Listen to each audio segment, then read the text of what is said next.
What if the man Amy loved most, the one she buried years ago, was never really gone? What if Ty Borden has finally come back? It started as nothing more than a whisper, soft, unbelievable, and almost cruel. Someone in Hudson claimed they saw a man who looked just like Ty Borden walking down the old ranch road, wearing a brown jacket and a faded hat. At first, Amy laughed it off. People talked, and rumors were easy to spread in a small town like this. But deep down, her heart didn't laugh. It trembled. The thought alone made her chest ache, a mix of hope and fear she had tried to bury for years. The day felt heavier than usual. The air was cold, but not because of the weather. Amy tried to focus on her horses, but every sound, every step, every creak of the stable door made her look up, expecting something. She told herself she was being foolish. Ty was gone. She had accepted it, or at least she thought she had. Later that evening, Amy went into town to pick up supplies. That's when she heard it again, to people at Maggie's diner whispering in low voices. "I swear it's him," one said. Out by the river, Amy froze mid-step, her hands shaking as she clutched her coffee cup. It couldn't be true. And yet, the more she tried to ignore it, the louder the thought became. Could Ty really be alive? Back at the ranch, everything reminded her of him. Spartan looked at her with those gentle eyes that once carried both of them through storms. She walked to the barn where Ty used to fix saddles and brush down the horses. The smell of hay and leather hit her like a memory she wasn't ready to face. There, on the dusty workbench, still hung Ty's old jacket. She reached out, fingers trembling, and touched at the fabric, still rough, still warm from the past. Her breath caught as she whispered his name. Ty! That night, Amy couldn't sleep. The wind outside howled softly through the trees, like it was trying to tell her something. She went outside, wrapped in a blanket, and stared up at the sky. The stars were bright, the same sky she and Ty used to sit under, talking about dreams, horses, and a forever they thought they had. A tear rolled down her cheek as she whispered to the empty night, "If you're out there, if it's really you, just give me a sign." And then, in that moment of silence, Spartan neighed sharply from the barn, a sudden, deep sound that made her turn. For a second, she swore she saw a figure near the gate, tall, still, watching. But when she blinked, it was gone. Only the cold air moved through the fields. Amy's heart raced, her mind spinning between what was real and what was just hope dressed as memory. As she stood there in the dark, the words echoed again in her head, "Someone saw Ty." And now, for the first time, Amy wasn't sure if it was just a rumor or the beginning of something that would change everything. The morning sun rose over Heartland, but something felt off, as if the ranch itself was holding its breath. The horses were restless, pacing in their stalls. The dogs barked at nothing. Even the wind carried a strange silence, the kind that whispers before a storm. Amy tried to shake it off, telling herself she was just tired, but her heart wouldn't settle. It was like every corner of the ranch remembered Ty, and now it was waiting for him. Jack watched Amy from the porch, his weathered hands wrapped around a mug of coffee. He had seen that look before, the one Amy wore when her heart was torn between reality and hope. He didn't say much, but his eyes said it all. "You still believe, don't you?" Amy forced a smile, pretending everything was fine. But Jack knew better. He always did. Inside the barn, Lou was trying to organize the feed schedules, but even she couldn't hide the unease. "You heard the talk in town, didn't you?" she asked quietly. Amy didn't answer. Lou sighed, setting the clipboard down. "You can't let yourself get lost in ghosts, Amy." But Amy's silence said more than words ever could. She wasn't chasing ghosts. Something deep inside her whispered that this wasn't over. That afternoon, as Amy brushed Spartan, Lisa walked into the barn holding an envelope. "This came for you," she said softly. Amy frowned. There was no return address, no postmark, just her name written in handwriting that stopped her cold. Her fingers shook as she took it. She knew that writing. She'd seen it 1,000 times in the notes Ty used to leave her on the kitchen counter, little reminders, love messages, small moments that had once built their entire world. She tore it open carefully, afraid that one wrong move might make it vanish. Inside, only a few words were written. Meet me where it all began. Amy's breath hitched. Her mind raced back where it all began. The riverbank. The same place where Ty had first told her he loved her. The same spot where they promised forever under a sky full of stars. Her eyes filled with tears she didn't understand. Could it be someone's cruel joke? Or was it really him? Georgie arrived that evening, fresh from her travels, full of excitement that quickly faded when she saw the look on Amy's face. "What's wrong?" she asked, but Amy just handed her the letter. Georgie read it, her expression changing from confusion to disbelief. "Amy, this can't be real."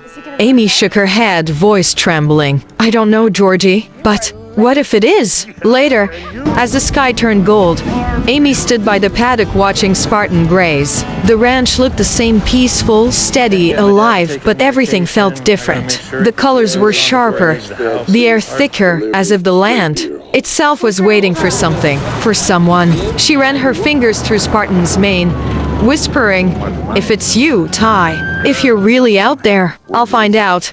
A soft gust of wind brushed her cheek, warm and familiar. Amy closed her eyes. For a moment, she could almost feel Ty's presence beside her, that quiet strength, that warmth that had once felt like home.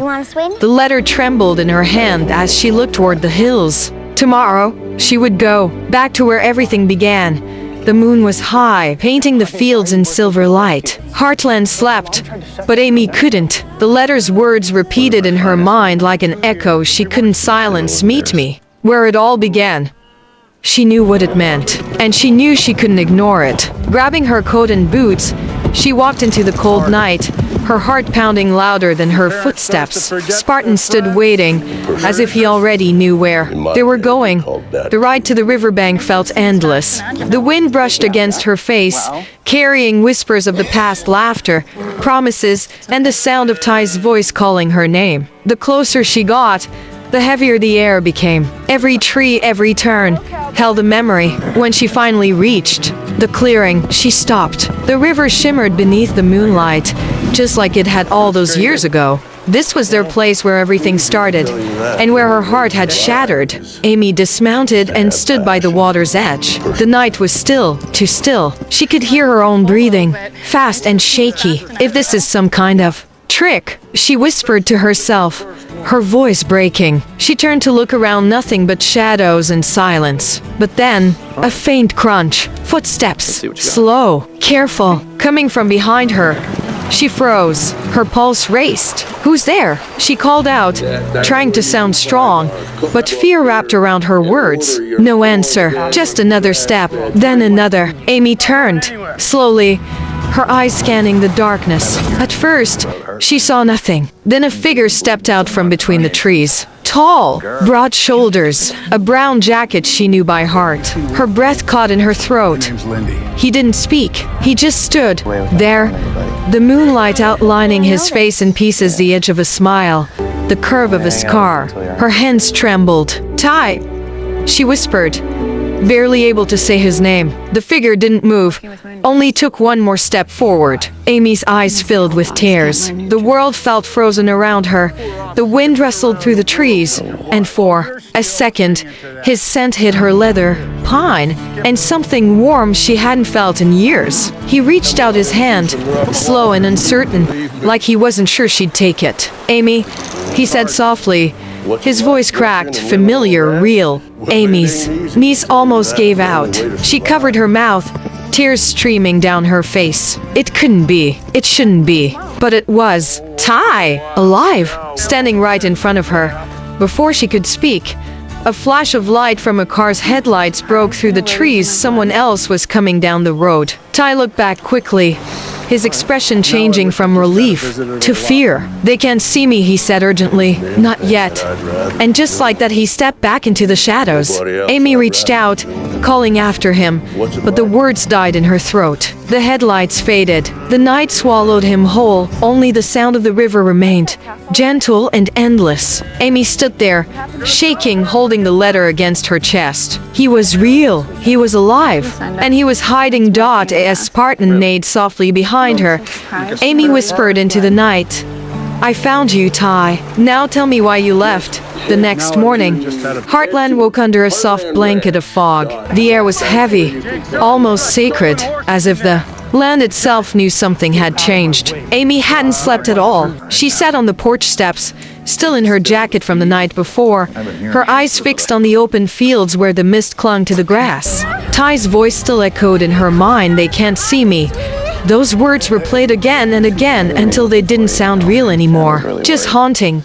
Jack came out with his coffee, quiet as ever. "You were gone last night," he said gently. Amy didn't answer right away. Her fingers tightened around the folded letter she hadn't let go of since that moment. "I saw him," she finally whispered. Jack's brow furrowed, the kind of look that carried both doubt and fear. The nights at Heartland had grown longer since that encounter. Every sound outside, the rustling leaves, the creak of the barn door, made Amy's heart race. She had seen Ty, spoken to him, felt him so close she could almost reach out and pull him back into her world. But now, he was gone again, like a shadow that slipped between dreams and daylight. Still, his words, "It's not safe," refused to leave her mind. What danger could possibly keep Ty away from the people he loved most? Days passed, but Amy couldn't rest. She searched every corner of Hudson for clues. The gas station, near the river, the back road leading to the old cabin they once fixed up together. She found signs that someone had been there recently. Footprints, a torn piece of Ty's old work shirt, a coffee cup with his initials scratched into the lid. Each discovery pulled her deeper into a mystery she didn't understand. One evening, Georgie confronted her. "Amy, you can't keep chasing ghosts," she said, voice trembling with worry. But Amy turned to her with quiet fire in her eyes. "I'm not chasing ghosts, Georgie. I'm following love." The room fell silent. Even Jack, standing nearby, had no words. He just nodded slightly, that familiar mix of pride and sadness in his eyes. He knew what it meant to lose someone you'd give your whole life to find again. Later that night, Amy found herself standing in the barn, tracing her fingers along Ty's old tools, the hammer, the brush, the bridle he made for Spartan. She whispered into the dim light, "You promised you'd never leave me." Her voice cracked, the ache deep and raw. And then she saw it on the bench, half buried under a pile of rope, a new note. Her hands shook as she picked it up.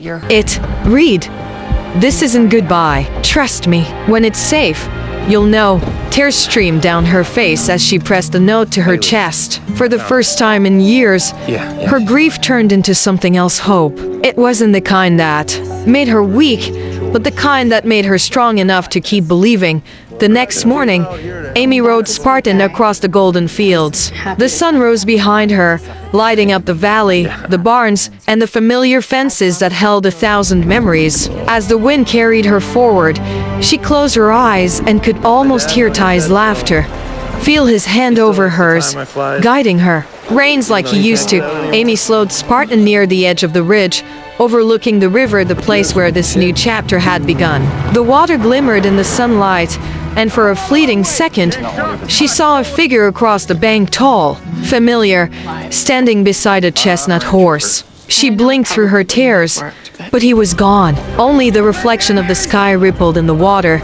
Amy smiled, a quiet, knowing smile. "You'll come home when you're ready," she whispered. "And when you do, I'll be here." The camera would pull back slowly, showing Amy and Spartan framed against the endless Heartland horizon, the ranch, the sky, and the quiet promise of something not yet finished fade to black. Text appears on screen. "Sometimes love doesn't end. It just waits to be found again." Then the title fades and Ty Borden's return changes everything. The calm that settled over Heartland didn't last long. There was something strange in the air, a tension that seemed to grow heavier with every sunrise. The fences creaked in the wind, the horses kicked restlessly in their stalls, and Amy could feel it in her bones. Peace never stays for long. Not at Heartland. Not when the past is still unfinished. It began with a call early one morning. Lou answered, her expression changing as she listened. Amy watched from across the room, trying to read her sister's face. When Lou hung up, her voice trembled. "There was a man found near Hudson, hurt, but alive. He doesn't have any ID. They're saying he fits Ty's description." The world seemed to stop spinning for a moment. Amy's heart slammed against her ribs. "Where?" she asked, barely able to speak. Minutes later, Amy and Jack were on the road. The truck rattled down the gravel path toward Hudson General Hospital, each mile feeling longer than the last. The air outside was thick, the sky darkening with an approaching storm. Amy stared out the window, whispering to herself, "Please, let it be him."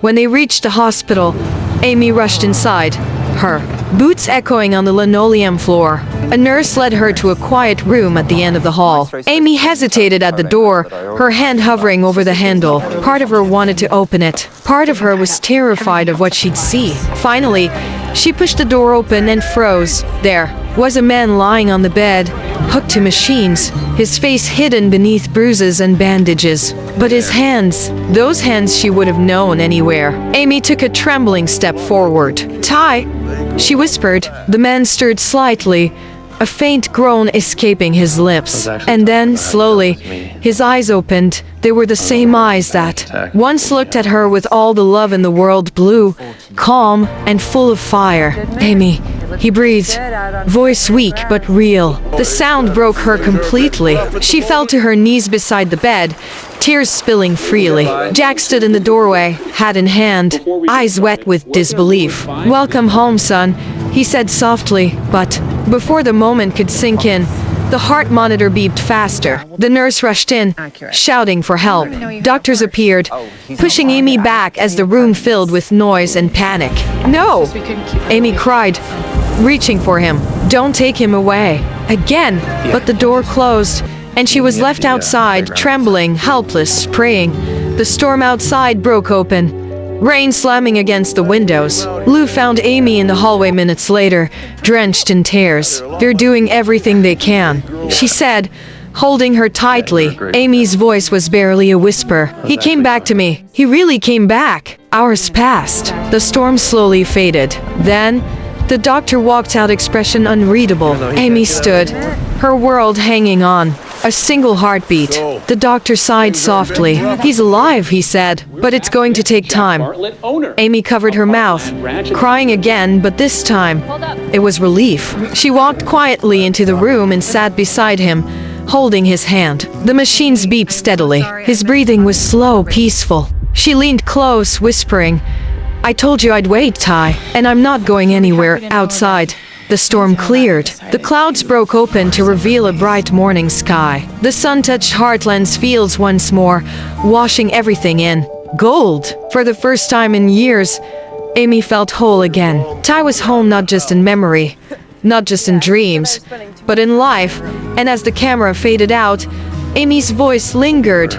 Some love stories don't end in goodbye. They end in coming home. Text fades in over the sunrise. Ty Borden's return changes everything. Heartland Season 20 continues.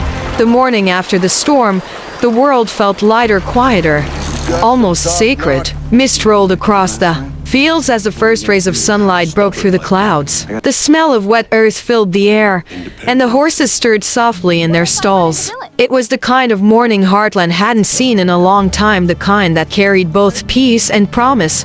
Amy walked out of the house, her boots sinking into the damp ground. Every step felt different now. Ty was alive. That truth alone was enough to make the world look new again. She stopped by the fence, staring out at the open fields where the sun kissed the hills. For a moment, she closed her eyes and let the breeze wrap around her like an old friend. She could almost hear Ty's laugh echoing through the air, carried on the wind that swept through the valley. Inside the barn, Jack stood beside Spartan, brushing his coat with slow, steady strokes. When Amy walked in, he looked up, eyes soft, but heavy with thought. "You know," he said quietly, "sometimes life doesn't give us answers, just second chances. Don't waste this one." Amy nodded, holding back tears. She knew he was right. Whatever had kept Ty away, whatever secrets still lingered, none of it mattered now. What mattered was that he was home and alive.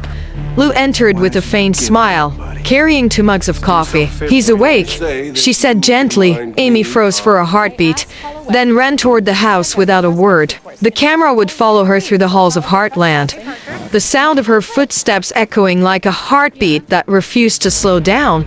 She stopped outside Ty's room, her hand hovering over the doorknob just like before, only this time. It wasn't fear that stopped her, it was hope. When she finally pushed the door open, Ty was sitting up, weak but smiling. His eyes met hers, and in that single glance, years of pain, loss, and longing melted away.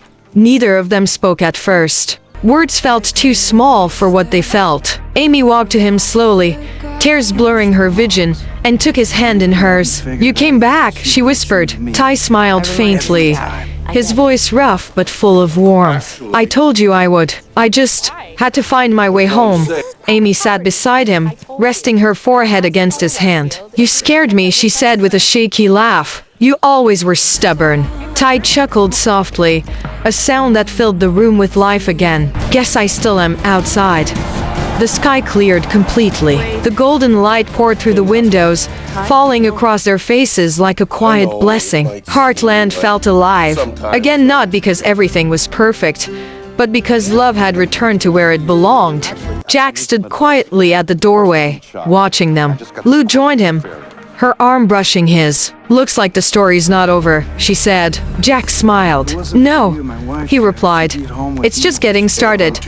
The camera would pull away slowly, showing the ranch bathed in sunlight, the fences, the barn, the open fields where Spartan galloped freely once more.